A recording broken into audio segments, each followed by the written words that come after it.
Welcome, ladies and gentlemen. This is Basil Rathbone inviting you to join me beyond the green door. Today's story is about Alfred Dix, a reporter who should never have gone to the little town of Fenning, Vermont on All Hallows Eve. Everyone knows that things happen in Fleming, strange little mysteries that are better left beyond the green door. Alfred Dix could see nothing unusual about Fenning. It looked like any other New England town, and it obviously didn't deserve its sinister reputation. Dix's editor told him, "Al, catch a train up to Fenning. It's supposed to be haunted, walking dead, that sort of thing. Tonight's All Hallows, so it should be worth some filler copy." But now nearly midnight, after spending half the night in Fenning, Dix still had nothing to write.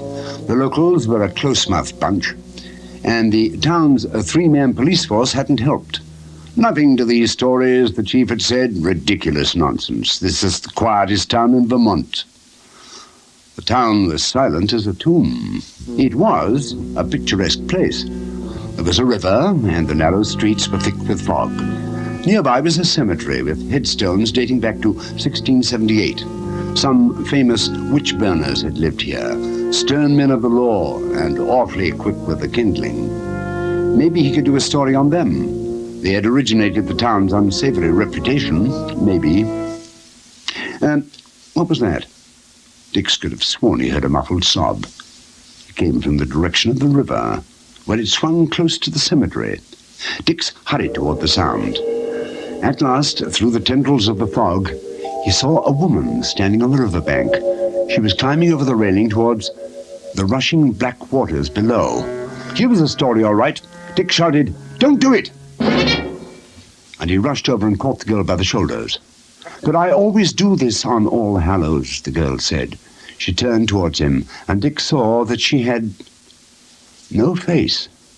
No face except what might be left after some years in a waterlogged grave. She reached for him, and Dix turned and ran. He fled that accursed spot on the riverbank, and he could hear the footsteps of the girl behind him, gaining on him with a horrid and quite unearthly speed. Dix thought he was done for, but then he saw a familiar blue uniform. Putting on the last spurt, he almost collapsed into a policeman's arms. "Over there," Dix shouted. "I saw a girl, a corpse." "Take it easy," the policeman said. "Calm yourself. She won't get you." Dix caught his breath. The girl was nowhere in sight. In the distance, a church bell was tolling midnight. Only then Dix noticed the policeman's hand supporting him. That hand was white, with yellow bone showing through it at the knuckles. And Dix fought to free himself of that iron grasp, for suddenly he didn't want to look up at the man's face. A few days later, Dix's editor phoned the Fenning police to ask about his missing reporter. The police weren't able to help very much.